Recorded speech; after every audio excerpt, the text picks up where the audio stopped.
Sebentar lagi kita akan memasuki tahun 2026. Bagaimana planning gua di tahun 2026? Yang tentunya gua akan mempertimbangkan kejadian penting di tahun 2026 nanti nih.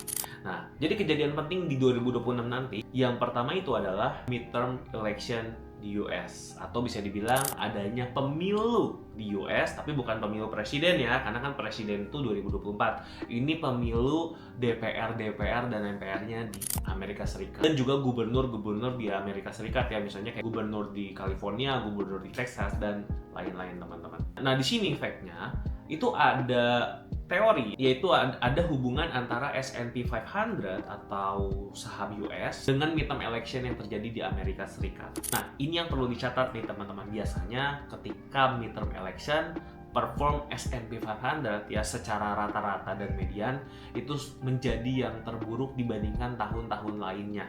Ya, ini midterm election itu kan adalah tahun kedua setelah presiden menjabat ya teman-teman. Nah, tapi biasanya 1 tahun setelah midterm election beres nih teman-teman, atau bisa dibilang di tahun ketiganya presiden menjabat, itu biasanya performa S&P 500 itu lebih tinggi dibandingkan tahun-tahun yang lainnya teman-teman. Jadi di sini walaupun kita lihat ada kendala nih, ada masalah yang perlu kita hadapin, tapi juga ada peluang investasi yang bisa kita manfaatkan di momen ini teman-teman. Nah, itu yang pertama. Lalu yang kedua, ini ada Fed Monetary Policy ya.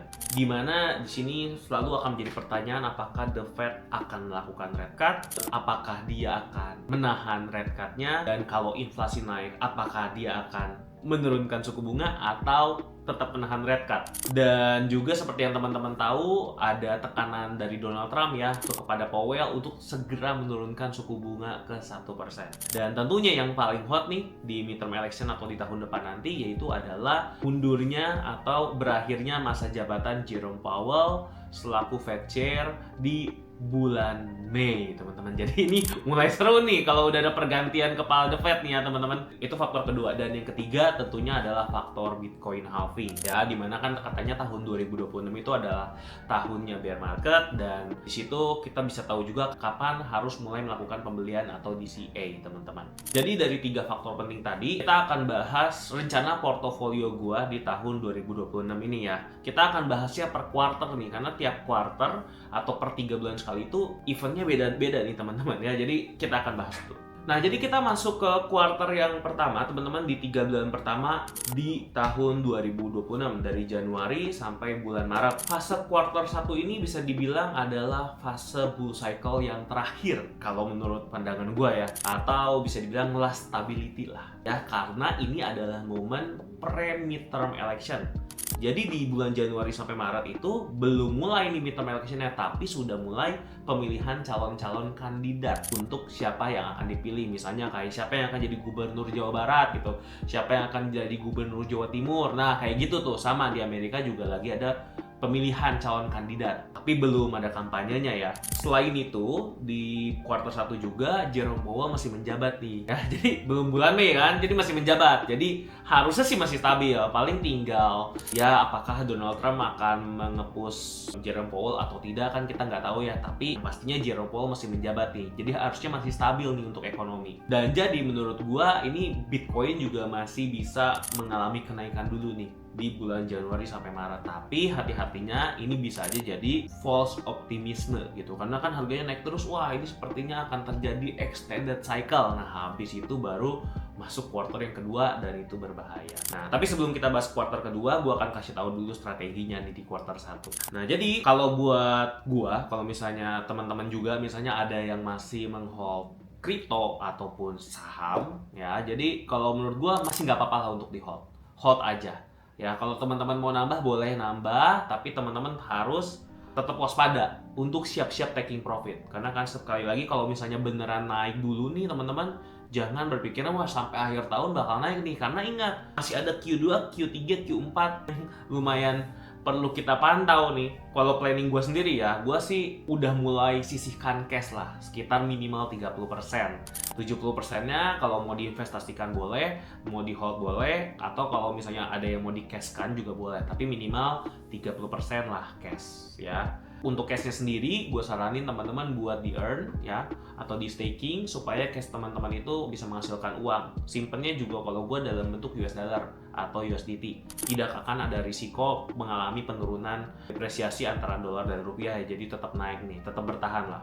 Dan tentunya ingat teman-teman, di Q1 teman-teman siap-siap jika ada pembalikan arah. Jadi jangan terlalu euforik lah kalau harganya memang masih naik nih. Sekarang kita masuk fase kedua atau di quarter 2 antara bulan April sampai bulan Juni. Kalau gue bilang udah masuk fase hati-hati. Ya hati-hati. Karena di sini midterm election itu udah start. Jadi calon-calonnya udah fix nih siapa aja, dan prosesnya itu sudah dimulai midterm election. Walaupun belum kampanye-kampanye yang agresif, tapi udah mulai nih kampanye-kampanye kecil yang permulaan, mungkin udah pasang-pasang baliho, terus udah gitu udah mulai ada debat-debat politik, tapi belum hot lah, ya belum sampai agresif sekali, karena kan itu masih awal. Nah, selain itu, juga ingat tanggal 15 Mei atau di bulan Mei, itu Jerome Powell masa jabatannya berakhir. Memang sih bisa diperpanjang, tapi kita asumsikan saja yang terburuk deh, misalnya Jerome Powell beneran diganti nih, beneran mundur karena dipush Trump. Nah, artinya kan ada kekosongan kan, ada kekosongan kekuasaan, atau bisa dibilang ada Powell gap lah. Dimana kalau kita mau milih ketua The Fed yang baru, ya itu butuh proses teman-teman. Jadi nggak bisa langsung sebulan jadi gitu. Jadi butuh beberapa bulan. Paling si Jerome Powell-nya itu digantikan sama gubernur The Fed yang sementara gitu.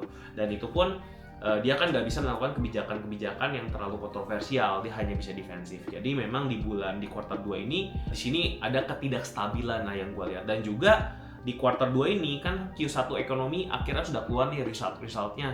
Nah, kita bisa lihat juga tuh apakah bagus atau enggak. Kalau bagus, kemungkinan tidak akan terjadi panic selling. Tapi kalau misalnya ternyata buruk, inflasinya makin parah, wah ya, itu hati-hati tuh teman-teman. Bisa terjadi turun yang jauh banget. Nah, tapi kan intinya ini tuh masih hati-hati lah. Kalau gue lihat di sini volatility-nya tinggi, tapi belum bisa dipastikan apakah dia akan turun atau akan naik. Tapi volatility-nya meningkat nih teman-teman di kuartal 2. Nah, jadi menurut gue strateginya di kuartal 2 ini, gue akan lakukan pengurangan portofolio investasi. Kalau yang tadi misalnya kita 30% cash, 70% investasi nih di saham ataupun kripto. Nah, kalau gue udah akan kurangi nih. Gue akan perbanyak cashnya mungkin antara 50-70%. Baru sisanya diinvestasikan tuh, masih di hold. Kalau kita masih percaya bahwa akan ada extended cycle ya, atau misalnya Bitcoinnya masih naik nih, ya udah di hold dulu aja. Karena ini udah masuk fase hati-hati nih. Ya, gue udah mulai perbanyak cash, udah mulai di taking profitin lah istilahnya.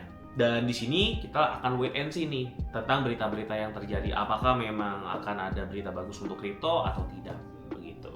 Nah, kita masuk ke Q3 atau fase ketiga, di mana di Q3 ini gue bisa bilang ini adalah fase maksimum uncertainty ya, atau benar-benar ketidakpastian yang luar biasa lah di sini. Karena di sini di Q3 di antara bulan Juli sampai dengan September ya, menurut gue ada kemungkinan bisa terjadi panic selling. Menurut gue ya.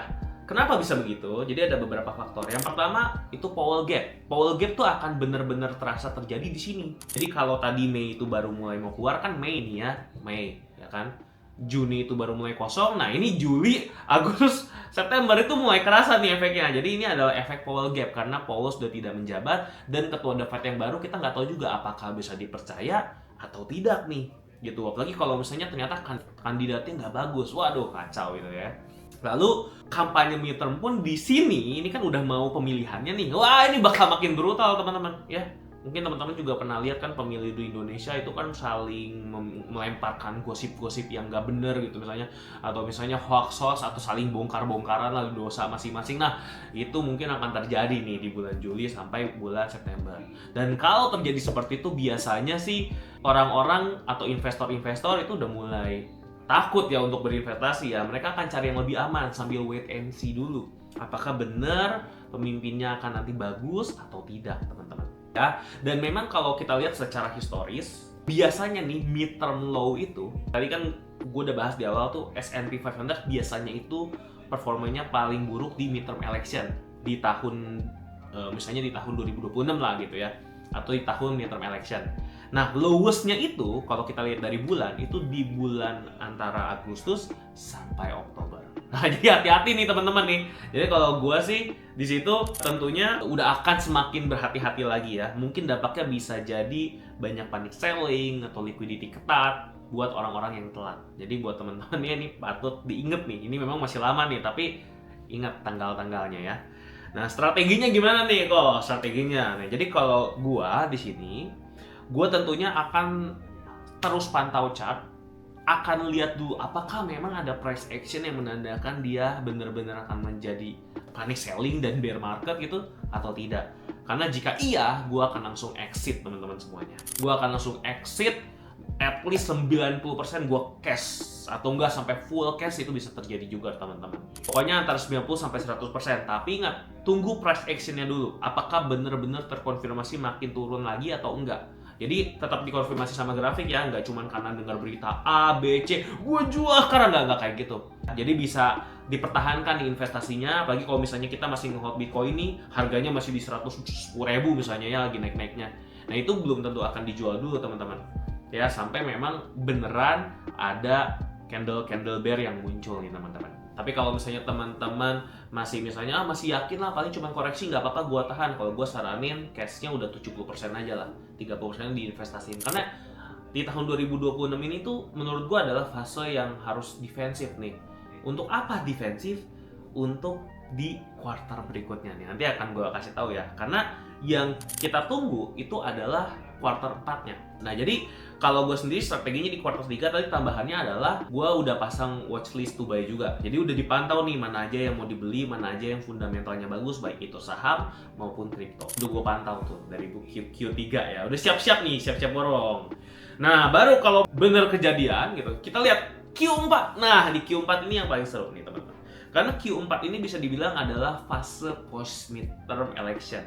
Ya jadi ini udah beres, ya kan harusnya November itu udah keluar resultnya. Udah nggak ada lagi yang namanya ketidakpastian. Terus udah gitu, selain pemilunya udah beres, udah kepilih juga, ketua The Fed yang baru itu juga pastinya kan udah mulai menjabat, dan juga di situ biasanya kepercayaan udah mulai tumbuh nih, orang udah 2 bulan.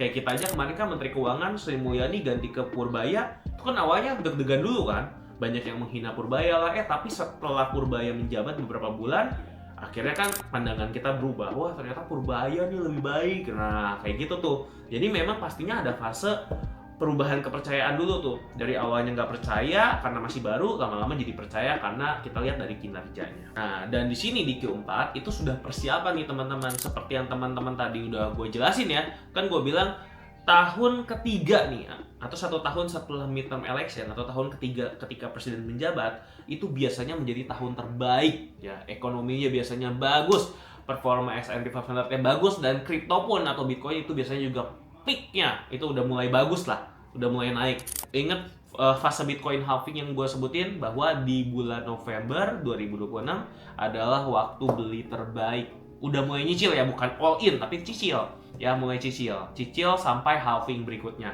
Nah, jadi dengan menggabungkan semua fakta-fakta itu, tentunya dampak yang akan mulai terjadi menurut gua, harga itu lagi bottom-bottomnya ya, dan harga mulai rebound, dan di situ fokusnya yang tadinya kita perpolitikan segala macam udah berubah, udah nggak fokus kampanye lagi, udah fokusnya sekarang kita kembangkan ekonomi dunia atau Amerika Serikat itu jadi lebih baik. Nah, jadi disitulah gue ngelihat potensi lebih baik, dan strategi yang akan gue lakukan adalah tentunya akumulasi teman-teman. Di situ mulai nih akumulasi saham ataupun kripto, apapun itulah teman-teman. Kalau gue saranin yang fundamentalnya bagus ya, saham pun gue akan masukin ke saham-saham teknologi, mungkin Meta, Tesla ya, tentunya yang gue lihat yang price-nya paling bagus. Lalu udah gitu untuk kripto akan masukin Bitcoin, gue juga akan punya watchlist altcoin mumpung masih murah-murahnya. Ini kalau benar kejadian ya tentunya. Dan di situ gue akan masukin cash gue secara bertahap sampai halving berikutnya ya teman-teman ya. Jadi dicicil aja bertahap tiap bulan juga nggak apa-apa kok. Karena kan kita nggak tahu bottomnya di mana. Dan juga selain punya watchlistnya udah mulai dibeliin, kita lihat juga naratif kriptonya. Jadi nanti kan pasti ada narasi-narasinya tuh di 2027, biasanya tuh quarter 1 tuh AI-an. Nah, jadi kemungkinan di situ kita akan beli koin-koin yang nanti akan berbau AI. Nah, seperti itu teman-teman. Nah, itu kan perencanaan di 1,5 tahun lagi ya teman-teman. Jadi yang penting teman-teman udah tahu nih di Q1, Q2, Q3, Q4 2026 perencanaan portofolio investasi gue juga seperti apa. Buat teman-teman kalau misalnya mau ringkasannya, ini teman-teman bisa lihat tabel di sini aja ya. Jadi udah disiapin ringkasannya biar teman-teman gak bingung ya. Ini Q1, Q2, Q3, Q4 itu ada kejadian apa aja, dampaknya seperti apa, dan semoga teman-teman dari melihat tabel ini, teman-teman juga bisa mempertimbangkan perencanaan portofolio investasinya teman-teman. Itu seperti apa sih? Gitu. Kembali lagi, memang ini semua nggak pasti kejadian, tapi beritanya pasti kejadian. Ya, maksudnya nggak pasti kejadian itu adalah harganya apakah akan turun atau naik terbang tinggi, itu nggak ada yang tahu kejadiannya seperti apa. Tapi kejadian midterm electionnya dan kejadian Jerome Powell diganti dan Bitcoin halving itu udah pasti kejadian teman-teman. Jadi ingat, kita harus sambil pantau berita, sambil fakta kejadian penting, kita lihat juga analisa teknikalnya seperti apa ya. Oke teman-teman, jadi kurang lebih seperti itu. Itu adalah portofolio yang gue rencanakan di tahun 2026. Semoga bermanfaat, dan kalau teman-teman suka dengan video seperti ini, jangan lupa like, komen, dan subscribe channel ini supaya teman-teman bisa dapetin analisa seperti ini setiap minggunya. Oke, sampai jumpa di video berikutnya. Bye-bye!